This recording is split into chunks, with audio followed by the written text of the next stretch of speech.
오늘은 하나님의 주권과 우리가 개혁주의에 대해서 좀 생각을 해보도록 하겠는데요. 자, 우리가 개혁에 할 때 우리가 그 근본 원리가 있어야 되는 거 아니겠습니까? 기준이 되는 거, 근본 원리가 되는 게 있어야 우리가 그 원리를 가지고 그 기준으로 가지고 개혁을 했다라고 말할 수 있는데, 이 개혁주의자들의 이 개혁의 근본 원리는 바로 이 성경이 되겠습니다. 그래서 개혁주의는 이 성경에 근거해서 개혁을 시도하는 거죠. 성경에 근거하지 않았다라고 한다면 그것은 바른 개혁이라고 말할 수가 없겠습니다. 항상 개혁은 성경에 근거해서 하는 것이다 라고 말할 수 있겠습니다. 그래서 종교개혁 같은 경우에도 성경에 근거하지 않았던 로마 카톨릭이 1000년 동안 내려왔던 그런 전통들, 성경에 근거하지 않은 전통들을 성경을 근거로 해서 제거해 나갔던 것이죠. 그것이 바로 종교개혁자들이 했던 그런 개혁들이 되겠습니다. 자, 두 번째로 생각을 해볼 것은 이제 잘못된 개혁. 제가 좀 전에 뭐라 그랬습니까? 사람들이 개혁이라고 하는데 그 개혁이 잘못된 방향으로 개혁하는 그런 경우들이 되게 많은데요. 이 잘못된 개혁이란 성경에 근거하지 않은 그런 개혁이 되겠습니다. 그래서 내가 어떤 경험을 했더니 그 경험이 굉장히 좋았다. 그래서 그 경험이 좋았으면 그 경험이 성경에 근거하고 있는지 없는지, 성경에서 말씀하고 있는지 아닌지를 우리가 좀 성경으로 돌아가서 성경을 먼저 살펴봐야 될 필요가 있잖아요. 근데 내가 좋았으면 성경으로 확인하지도 않고 이제 그것으로 내 경험으로 새롭게 하려고 하는 그런 경향들이 있습니다. 우리가 성경에 근거하지 않으면 내 경험이 아무리 좋다 할지라도 그것은 바른 개혁이 아니다라고 말할 수 있겠습니다. 또 내 생각이 아무리 기발하고 좋아도 그 기발하고 좋은 생각들이 성경에 근거하지 않은 생각과 그런 기발한 것들이라면 그것은 성경에서 말하고 있는 진정한 개혁이 아니다라는 것이죠. 그래서 우리가 개혁이라는 것은 항상 무엇을 근거로요? 성경을 근거로 우리가 개혁을 생각할 수 있어야 된다라는 겁니다. 우리가 이것을 잃어버리면 안 돼요. 이것을 잃어버리는 순간 나에게 좋은 것, 우리에게 좋은 것, 하나님과 상관없는 그런 것들을 마치 시도하고 그것들이 또 결과가 좋으면 그것이 개혁이 잘 된 것처럼 그렇게 생각하는 경향들이 있는데 그래서는 안 된다. 우리는 반드시 이 성경에 근거해야 된다라는 것이죠. 이것들이 종교개혁자들의 개혁파들의 원리였습니다. 종교개혁자들이 개혁한 원리가 되었던 것이죠. 그래서 제가 그 사람들이 생각하기에 사람들은 개혁이라고 말하지만 잘못된 그런 개혁을 세 가지 예로 적어놨잖아요. 첫 번째는 직분의 개혁입니다. 직분의 개혁. 사람들이 이렇게 생각합니다. 오늘날 목사들이 타락한 사람들이 너무나 많다. 그리고 설교를 한다고 하는데 목사들이 설교 같지 않은 설교를 하는 그런 목사들이 굉장히 많다. 그래서 사람들이 어떻게 합니까? 우리가 좀 설교에 개혁을 해야 될 필요가 있겠다. 그래서 사람들이 어떤 식으로 나가냐 하면 목사라는 직분을 폐지해버립니다. 지금도 그런 교회들이 있어요. 그런 교회에 가면 그 교회에는 목사가 없습니다. 목사가 없이 평신도들이 돌아가면서 그렇게 설교를 하는 경우들이 있어요. 평신도들이 목사보다 설교를 더 잘할 수 있습니다, 사실. 더 어떠한 제가 아는 모 교회도 교수급들, 고위직 공무원들, 그런 사람들이 상당히 많이 모이는 교회가 있어요. 그런데 거기 교회는 목사가 없습니다. 그냥 평신도들이 돌아가면서 해요. 교수들이 아니면 뭐 고위직 공무원들이. 그러니까 그런 분들이 또 공부에는 또 이견이 난 사람들이잖아요. 그러니까 자기가 성경을 막 파고들어서 연구합니다. 그래서 설교를 하죠. 근데 성경에서 과연 그렇게 이야기하고 있느냐? 라는 겁니다. 목사는 성경에서 말하고 있는 직분이 되는 거죠. 목사, 교사, 집사, 장로. 성경에서 말하고 있는 직분을 그 직분자들이 형편없이 한다고 그 직분을 없애버린다? 이거는 잘못된 개혁이라고 말할 수 있겠습니다. 그럼 참된 개혁은 뭐겠어요? 목사의 직분을 회복시키는 거죠. 목사가 본래 그 설교라는 또 가르치는 또 목회라는 행위를 잘 할 수 있도록 그것을 회복해 가는 것이 참된 개혁이지, 목사의 직분을 없애버리는 것은 잘못된 개혁이라고 말할 수 있겠습니다. 우린 그런 우를 범해서는 안 돼요. 사람들이 모이면 그렇지, 응? 목사의 직분이 없어도 우리끼리 잘할 수 있구나, 우리 한번 해봅시다. 사람들이 막 마음이 같이 동화가 돼가지고 그런 식의 교회를 세워나가는 사람들이 있는데 그것은 잘못된 것이다. 잘못된 개혁이다. 성경의 방향하고는 상관이 없는 개혁이다 라는 것이죠. 그래서 사람들이 교회 안에서 있어야 될 직분도 다 없애버리잖아요. 집사도 없애버리고 장로도 없애버리고 목사도 없애버리고 다 형제님 자매님으로 다 그렇게 호칭을 통일해버립니다. 그런 것들은 잘못된 개혁이라고 말할 수 있겠죠. 그 다음에 두 번째, 사람들이 또 예배의 개혁을 말합니다. 너무 예배가 고리타분하고 졸리고 형식적이고 그래서 우리가 좀 예배를 개혁해야 되지 않겠느냐. 거기까지는 좋습니다. 예배를 그럼 개혁을 해야 될 필요가 있잖아요. 근데 사람들이 그 예배를 개혁한다고 하면서 자기들이 좋은 것, 자기의 눈높이에 맞춘 것, 그런 것들을 시도합니다. 근데 그것이 참된 예배의 개혁이라고 말할 수 있겠는가? 자기가 생각해 보니까 이런 거 도입하면 좋을 것 같거든요. 이런 것도 시행하면 좋을 것 같거든요. 그러니까 사람들이 다 또 동의를 합니다. 근데 그렇게 한 것이 좋을 수도 있고 안 좋을 수도 있잖아요. 우리는 성경에서 그것들을 말하고 있는지 그것들을 좀 우리가 성경으로 돌아가서 살펴볼 필요가 있습니다. 근데 우리가 뭐 새로운 것을 하는 것이 예배의 개혁이 아니다라는 겁니다. 참된 예배의 개혁은 뭐겠습니까? 하나님 중심적인 예배자들이 하나님 중심적인 그 마음을 회복하는 것이죠. 어떻게 하면 우리의 마음이 회복이 되어서 우리 이 예배자들이 하나님께 참된 마음으로 예배할 수 있을까? 그런 마음을 갖게 하는 것이 예배의 회복이잖아요. 그럼 또 무엇이 필요하겠습니까? 우리 예배자들에게 하나님의 은혜가 필요한 거잖아요. 은혜가 충만해야 우리의 마음이 회복될 수 있는 거 아니겠습니까? 그럼 우리가 어떻게 하면 또 은혜를 받을 수가 있어요? 은혜의 세 가지 방편이 있잖아요. 말씀과 기도와 성례를 통해서 하나님께서 우리에게 은혜를 주시는데, 그럼 이 예배로 모이는 성도들이 더 말씀에 집중하고, 목사도 더 말씀을 연구해서 정말 하나님의 마음으로 말씀을 선포하려고 하고 가르치려고 하고, 듣는 성도들도 그 말씀을 통해서 내가 은혜를 받으려고 하고, 그다음 그 말씀을 가지고 기도하고, 또 성찬을 통하여서 우리가 보이는 하나님에 대해서 우리 주 예수 그리스도께서 보여주신 그 은혜를 함께 경험하는 것이죠. 그러니까 그런 것에 더 집중해야 우리가 예배의 회복이 될 수 있습니다. 자꾸만 무엇을 보여주고 행하고 그런 걸로는 사실 예배의 회복이 될 수가 없어요. 우리의 심령이 회복될 수 없습니다. 그래서 우리의 하나님의 은혜를 통하여서 우리의 마음이 회복이 되어지는 것이, 그것이 성경에서 말씀하고 있는 예배의 진정한 개혁이다 라고 말할 수 있겠죠. 또 사람들이 뭐 합니까?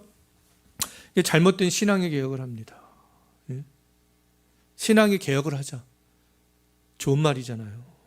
그런데 성경을 통하여서 어떤 하나님의 뜻을 우리가 생각하고 그 뜻에 부합하게 살아가고 하는 것이 어떤 그 신앙의 개혁이 아니겠습니까?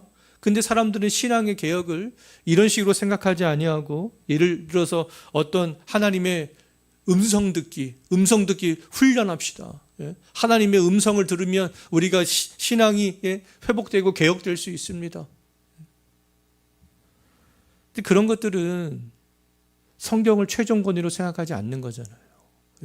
내 마음속에서 들려오는 어떤 내면의 소리를 더 신뢰하는 거 아니겠습니까?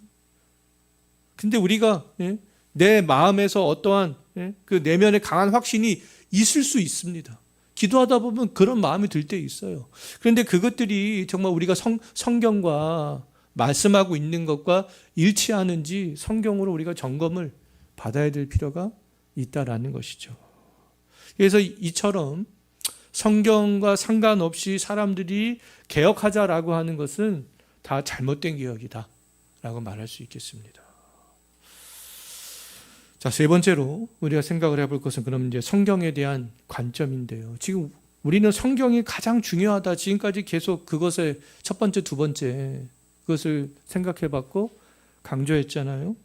자, 성경에 대한 관점에 대해서 이야기를 할 때 로마 가톨릭 성경 보지요. 이단도 성경 보지요. 또 정통 기독교 성경을 봅니다. 다 성경을 강조합니다.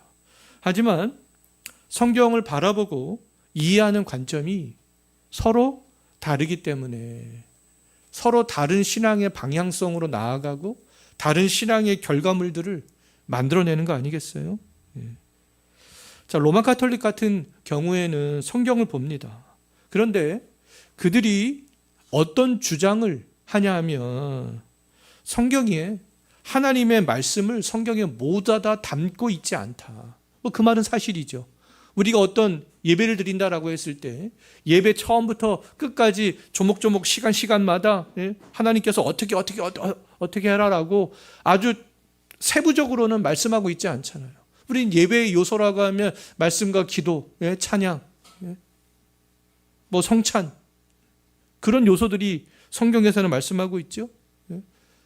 찬송을 구체적으로 몇 장을 해야 되는지, 설교를 예를 들어서 몇 분을 해야 되는지, 기도를 몇 분을 해야 되는지, 몇 번을 해야 되는지 그런 건 성경에 나와 있지 않습니다. 사실은 예배 시간에. 그러니까 이제 로마 가톨릭자들이 그렇게 얘기를 하고 있는 거예요. 지금 3번 성경에 대한 관점하고 있습니다. 로마 가톨릭자들이 하나님의 말씀을 성경에 모두 담고 있지 않기 때문에 성경에 없는 그런 말씀들은 하나님이 교회에 맡겼다.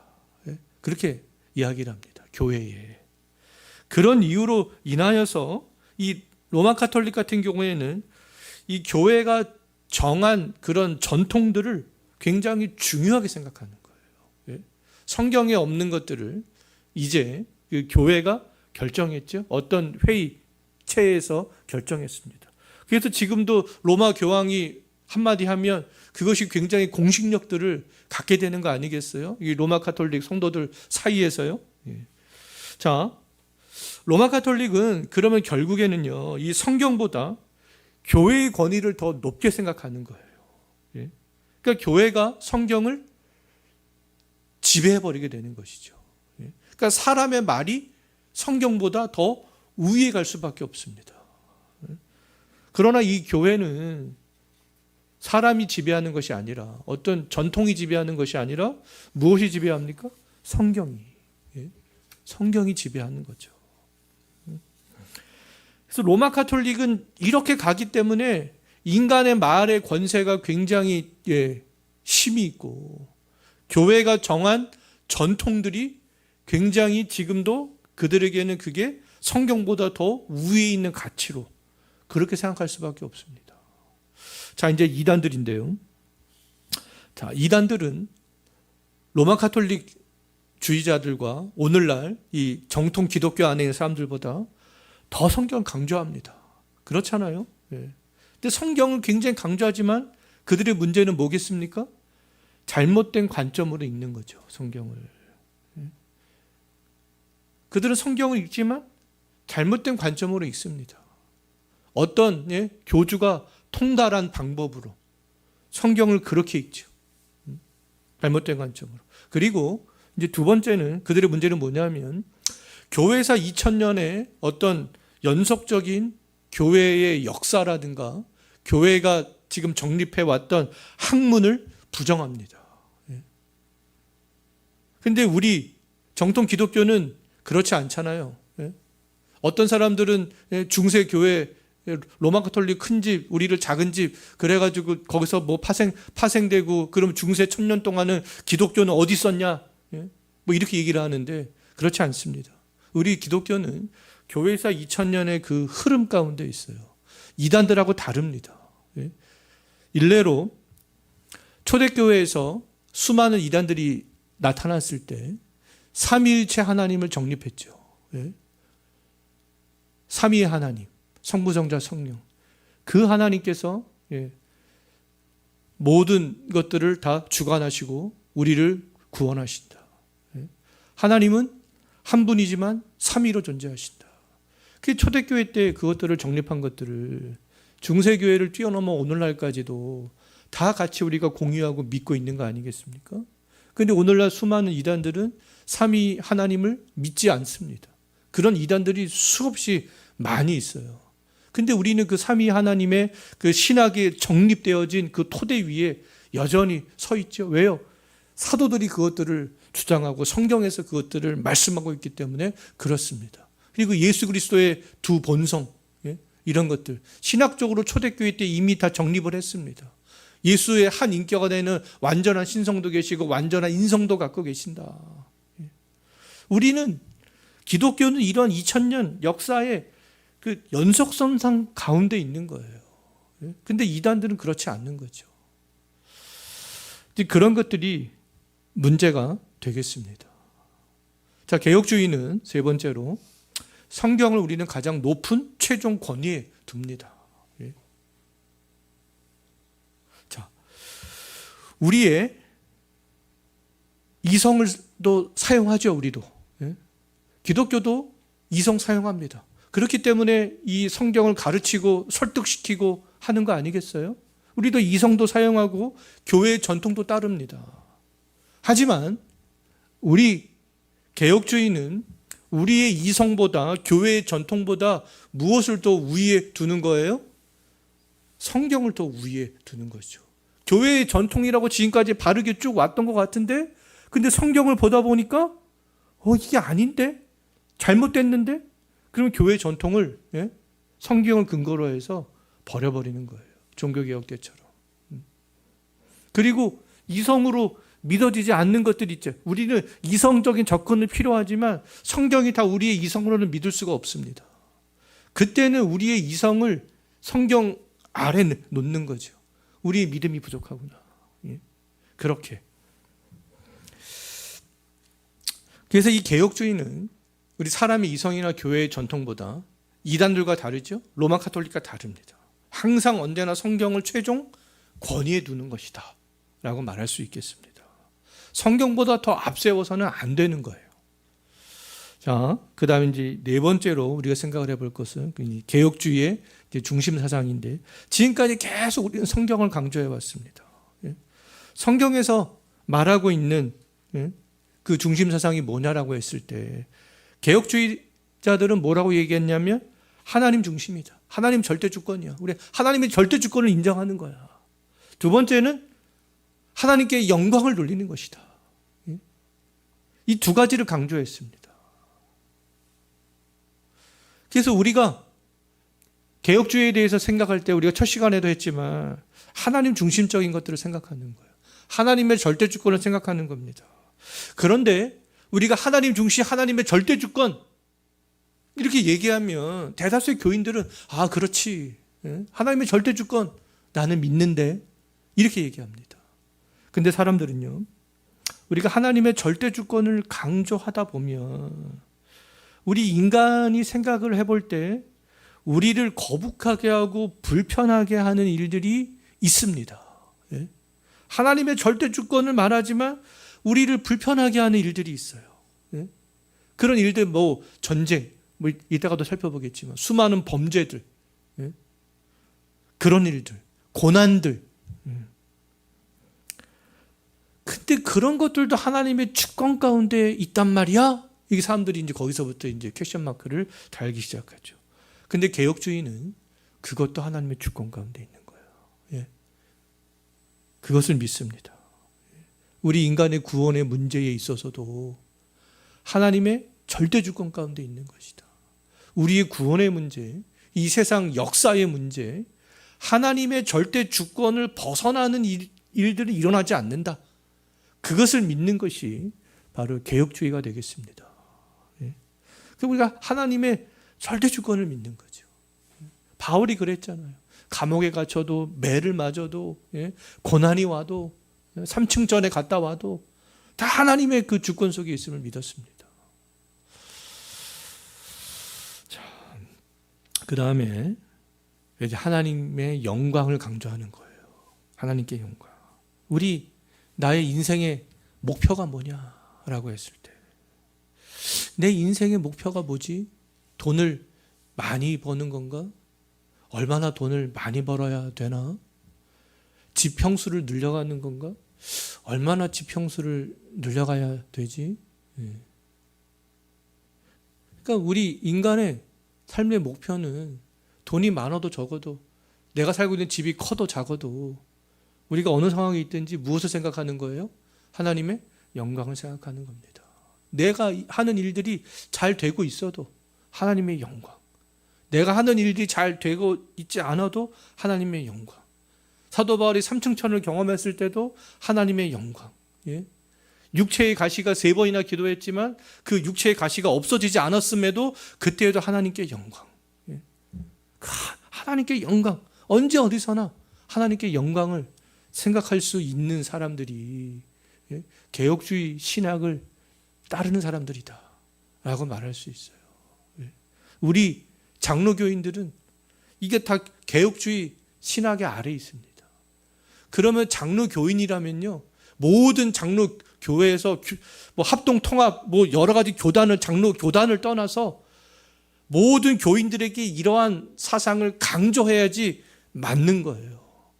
하나님 중심적인, 하나님께 영광을 돌리는 삶들.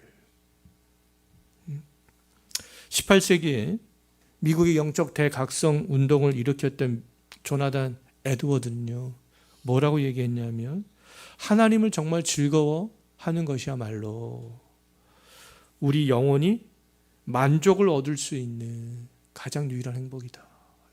우리 영혼이 언제 만족을 얻을 수 있겠느냐? 돈이 많고 적음이 달려있는 것이 아니다라는 거잖아요. 하나님을 즐거워하는 것에 달려있다. 그렇게 이야기했습니다. 그래서 우리가 사람들이 이런 말 많이 하잖아요. 코람데오. 하나님 앞에서 삶. 내가 언제 어디에 있든지 하나님이 내 앞에 계신 것처럼 하나님이 나를 지켜보고 계시다. 이것도 개혁주의의 중요한 원리가 되는 거죠. 코람데오. 하나님 앞에서의 나의 삶. 그 다음에 하나님의 영광. 어떤 교회들은 앞에다가 새겨놓은 교회도 있더라고요. 라틴어로 솔리 데오 글로리아 이렇게 해서 하나님께 영광. 이런 것들을 생각하는 거예요. 여기 계시는 우리 성도님들도 인생을 살아갈 때 이 두 가지, 내가 잘 되든지 못 되든지 이게 다 하나님의 주권 가운데 있구나. 하나님께서, 우리가 계속 2주 동안 전도서를 통해 살펴봤지만 하나님께서 내가 고난 가운데 있으면 나를 불러 연단하시는 그런 가운데 있는 거구나. 이것도 하나님의 주권 속에 있구나. 그렇게 믿고 내가 또 그런 가운데서도 하나님께 영광을 돌리고자 하는 그런 삶으로 우리가 살아가는 거죠. 그러니까 이러한 것들이 다 이제 나중에 우리가 살펴보겠지만 가정에도 또 우리가 그 청지기, 우리가 그 청지기 의식, 직장에서 우리가 소명을 받았을 때 우리가 어떻게 살아가야 되는지 이런 중심 사상과 그런 것들이 다 연결이 되는 거예요, 사실은. 칼빈의 직업 소명설 이런 것들도 다 이렇게 해서 연결이 되는 것이다라고 말할 수 있겠습니다.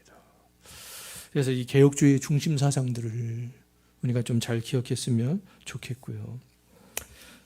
자, 우리가 이제 5번째로 생각을 해볼 것은 하나님의 이제 섭리에 대한 관점인데요. 이 섭리라는 것은 뭐겠습니까? 세상을 창조하신 하나님께서 지금도 다스리고 계신다라는 거잖아요. 지금도 하나님이 다스리고 계신다. 그런데 사람들은 좀 전에도 말씀을 드렸지만 어떤 고난과 비극, 전쟁, 선한 사람이 갑자기 죽습니다.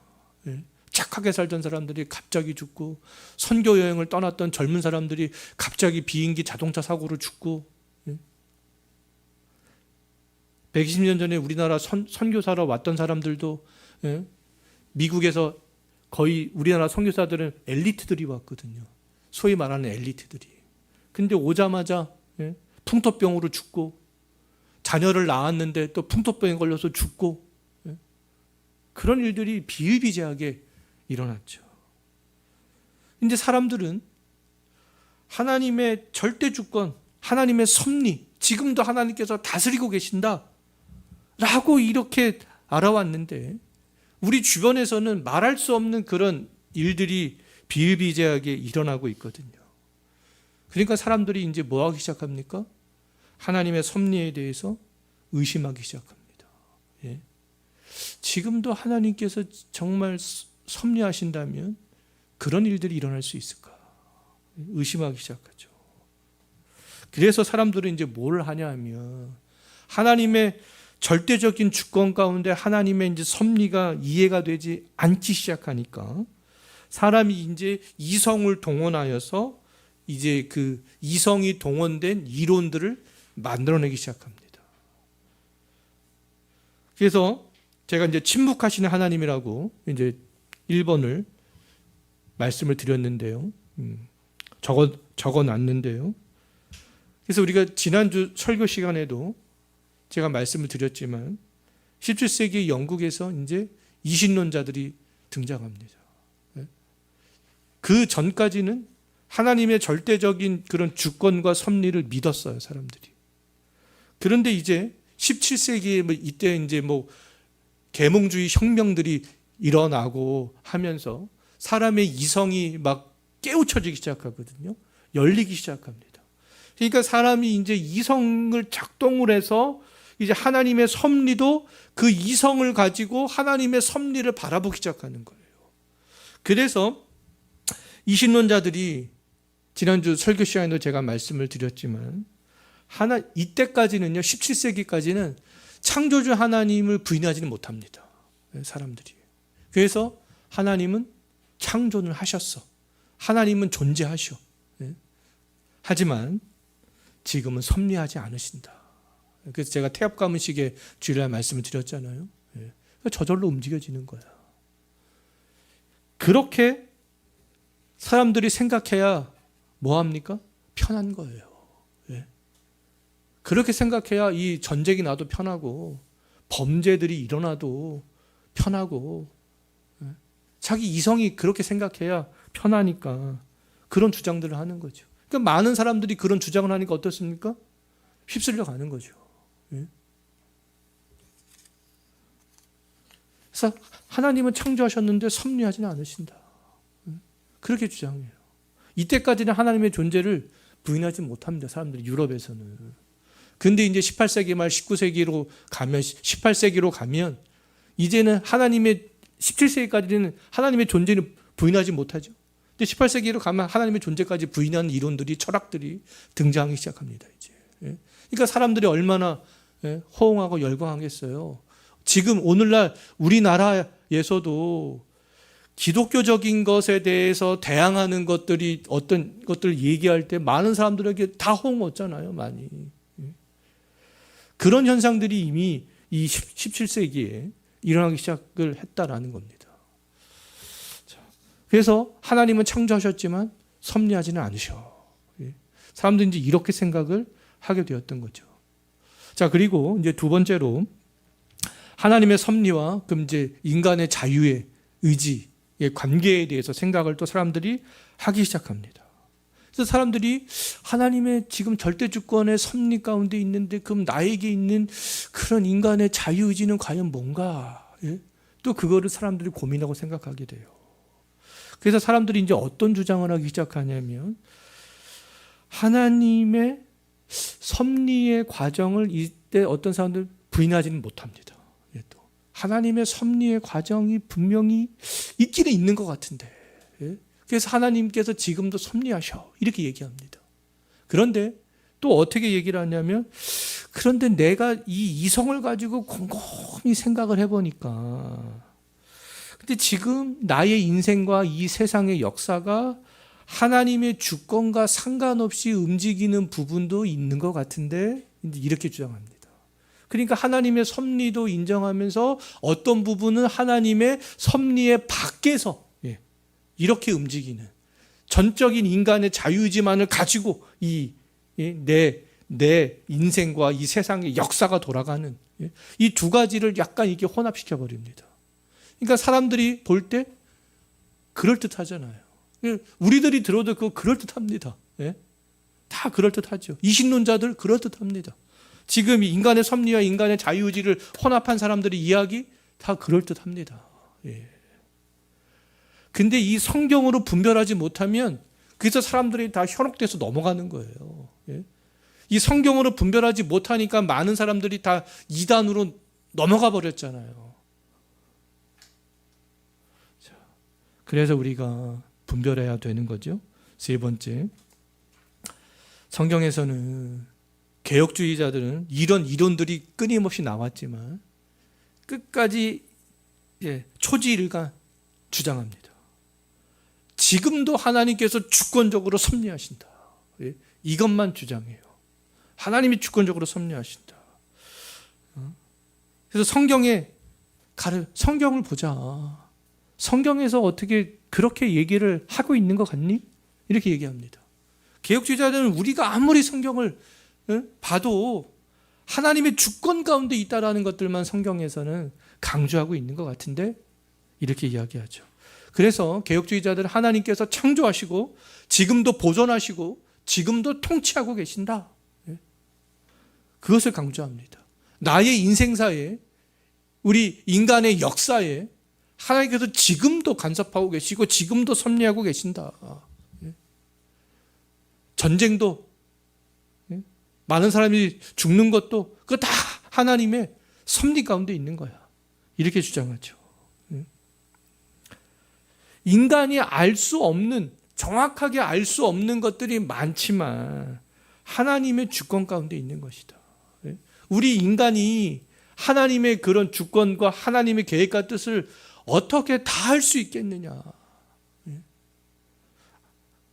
알 수 없는 것들이 많다라는 거. 그렇게 이야기하죠.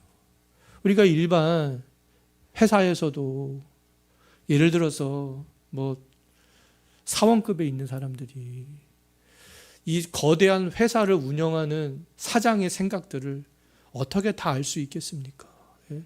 한 부서를 맡고 있는 예를 들어서 한 과의 과장이다라고 하면 과장이 하나의 과를 담당하고 있는 과장이 전체 회사를 총괄하고 있는 그 사장의 생각을 어떻게 다 알 수 있겠어요? 피조물에 불과한 우리 인간이 하나님의 뜻과 계획을 어떻게 다 알 수 있겠습니까? 그 하늘에 계신 하나님의 생각들을 우리 인간은 땅에 있고 하나님께서는 하늘에 계신데 근본적인 차이가 있는데 어떻게 다 알 수 있겠느냐. 개혁주의자들은 이것을 강조했던 거예요. 그 다음에 하나님의 전능성을 강조합니다.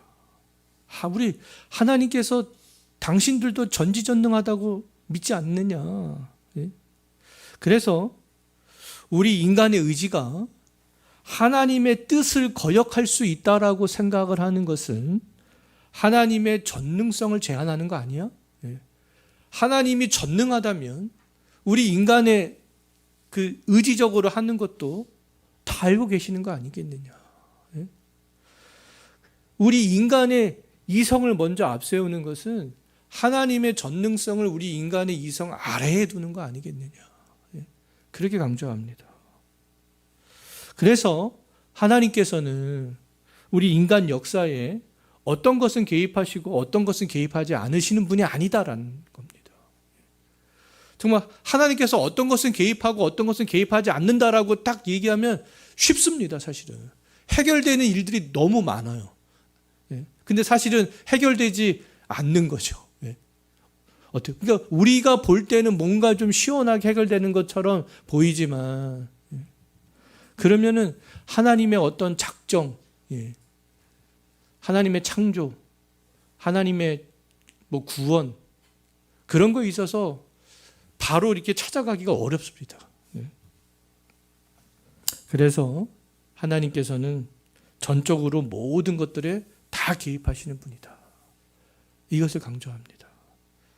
우리가 몇 가지 예로 생각해 보면 우리가 잘 알고 있는 창세기에 나오는 요셉 있잖아요. 창세기 50장 20절에서 요셉이 형들에게 그렇게 얘기하죠. 내가 형들에 의해서 팔려왔지만, 근데 그 모든 과정과 그 모든 일들이 기근 때에 많은 사람을 살리기 위한 하나님의 섭리가 아니었겠느냐, 이렇게 얘기합니다. 그러니까 요셉이 형들에게 팔렸을 때, 보디발 장군의 그 감옥에 갇혔을 때, 뭐 그럴 때는 하나님의 섭리가 무엇인지 잘 몰랐겠죠. 숨겨져 있었으니까. 근데 자기가 이제 총리가 돼서 이렇게 많은 사람들에게 식량을 주고 살리는 것을 보면서 그때 하나님의 섭리를 깨닫게 되는 거죠. 고백합니다. 형들이 나를 이렇게 만든 것은 하나님의 섭리 가운데 당신들도 살리고 많은 사람을 살리기 위한 하나님의 섭리였다. 이렇게 고백하잖아요. 또 사도행전 4장 27절과 28절 말씀을 보면 헤롯과 빌라도와 이방인과 이스라엘 백성들이 합세하여 하나님께서 기름 부으신 종 예수를 거스르기 위하여 이 성에 모였다. 예수를 죽이기 위해서 이 성에 그들이 모였다. 이렇게 얘기합니다.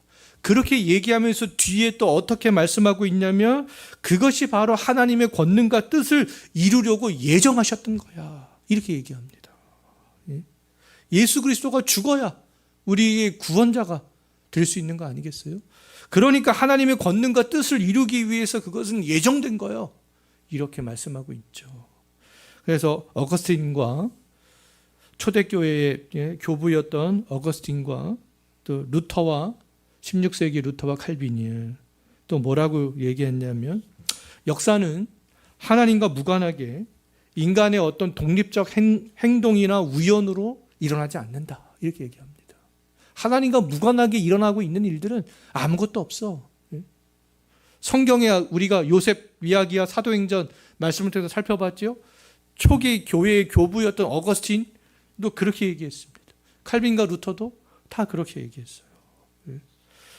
그래서 어떤 것도 전능자 하나님이 의도하지 않는 것은 일어나지 않는다. 이것이 이제 개혁주의의 주장들이 되는 거죠. 근데 사람들은 이제 이렇게 얘기를 하면 반박합니다. 아까 우리가 이신론자들, 또 아까 어떤 것은 하나님께 섭리하시고 어떤 것은 섭리하지 않으신다. 이렇게 생각하는 사람들이 이제 이런 주장들을 이제 개혁주의적인 주장들을 이제 막 공격하게 되는 거예요. 자, 이제 우리가 이 시간에 마지막으로 살펴볼 것은 하나님의 주권과 이제 인간의 자유의지에 대한 건데요. 그런데 이것은 하나님의 주권과 인간의 자유의지는 지난번에도 말씀을 드렸던 적이 있지만 계속해서 초기 교회부터 계속 논쟁이 되어져 왔던 겁니다. 초기 교회도 종교개혁 시기에도 오늘날에도 여전히 이 하나님의 주권과 인간의 자유의지 논쟁이에요. 5세기 때는 어거스틴과 펠라기우스라는 사람이 논쟁했습니다. 그리고 16세기에는 칼빈과 알미니우스 사람이 논쟁했죠. 그래서 이 펠라기우스와 5세기의 펠라기우스와 16세기의 알미니우스의 주장은 뭐였냐면 우리 인간의 구원은 인간의 의지가 결정하는 것이다. 이렇게. 어거스틴과 칼빈의 주장. 한 1000년 이상이 지났죠. 어거스틴부터 칼빈까지. 그들의 주장은 인간의 구원은 하나님의 주권 가운데 있는 것이다. 하나님의 전적인 주권을 강조합니다. 이런 논쟁이 오늘날에도 계속되고 있죠. 감리교는 알미니우스를 따르고 우리 장로교는 칼빈주의를 따르는 거 아니겠어요? 그런데 초기 교회는 이 펠라기우스가 이단으로 정죄받았습니다. 16세기에도 알미니우스가 이단으로 정죄받아요.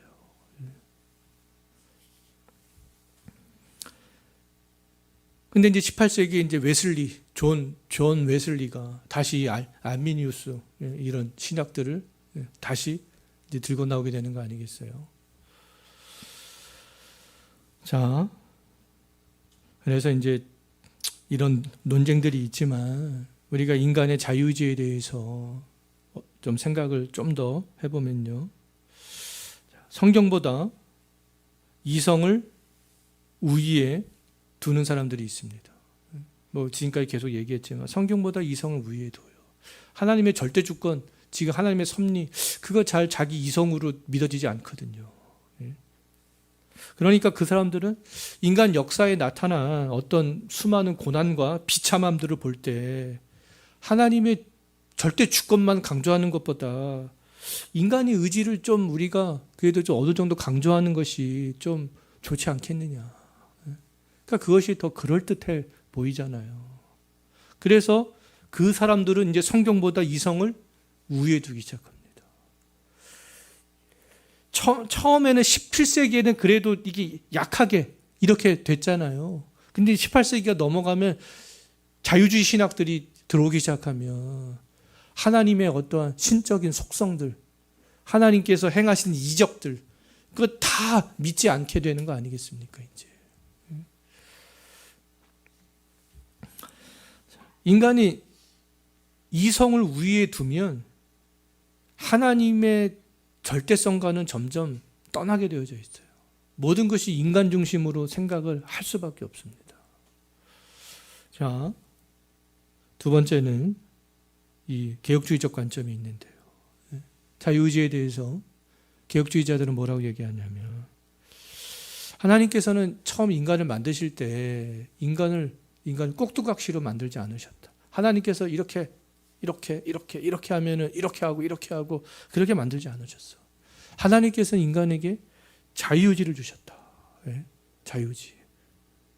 그런데 하나님께서 인간에게 자유의지를 주신 것은 뭐냐면 인간이 자율적인 존재로서 그 자유의지를 창조주 하나님을 섬기는 데 사용하라고 하나님께서 그 자유의지를 주셨다라는 겁니다.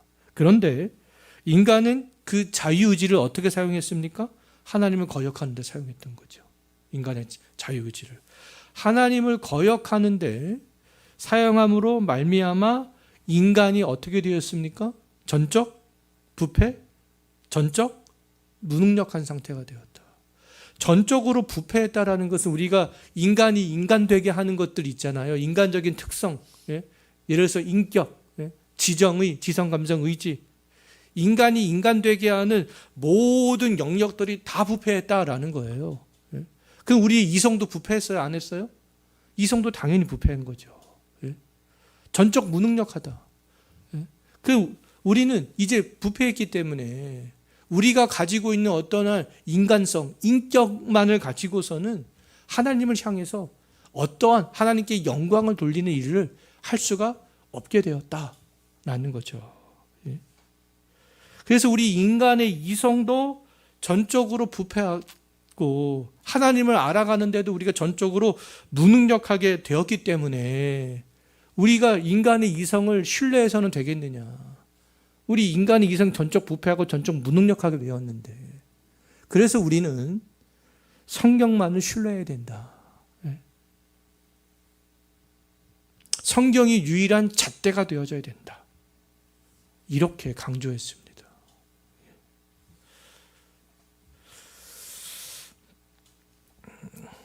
그래서 우리 인간의 또 자유로운 행위는 하나님의 주권 속에서 하나님의 계획과 뜻을 이루어가는 그런 방편이라는 거예요. 인간의 악함도, 인간의 선함도 하나님의 계획하심들을 이루어가는 방편이다. 그래서 우리가 아까 요셉의 이야기를 통해서 살펴봤잖아요.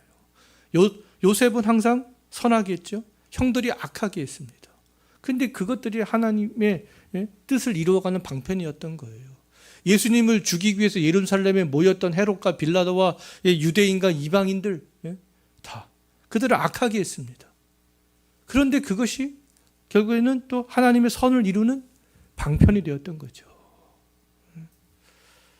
그래서 로마서 8장 28절에서 뭐라고 말씀하고 있어요?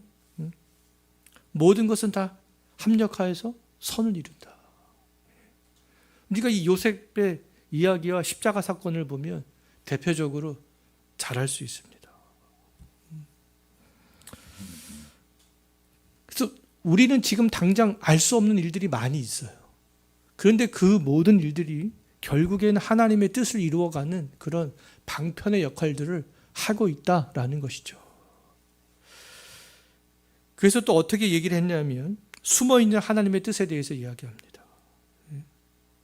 인간 역사에 나타나는 어떤 부정과 불의를 통해서 하나님이 하시는 일들을 우리 인간들은 분명히 알 수가 없다. 그런 일들이 되게 많다라는 거예요. 그래서 루터는 인간 역사에서 나타나는 수많은 일들 중에 하나님의 숨어있는 뜻이 있다. 숨어있는 뜻. 그래서 빌라도와 유대인들이 예수님을 죽였지만 그 가운데 하나님의 숨어있는 뜻이 드러나게 되는 거죠. 근데 그것은 사실 숨어있는 뜻도 아니죠. 왜요? 하나님께서 이미 구약의 선지자들을 통하여서 예수 그리스도에 대해서 이미 말씀하셨기 때문에 하나님께서 말씀하신 것들을 성취하셨죠. 근데 성취하시는데 누가 거기 등장해요? 악인들이 등장하는 겁니다. 악인들이. 그래서 이런 것들을 볼 때 우리는 개혁주의는 하나님의 절대적인 주권을 믿는 거예요. 성경을 믿는 겁니다. 나의 이성보다 성경을 신뢰하고 나의 경험보다 성경을 신뢰하는 거죠. 그래서 하나님의 이 역사는 창조나 종말 때에만 있는 것이 아니라 지금도 내 인생에서 또 인간의 역사에서 계속된다. 그게 우리 개혁주의적인 관점이 되겠습니다. 오늘 여기까지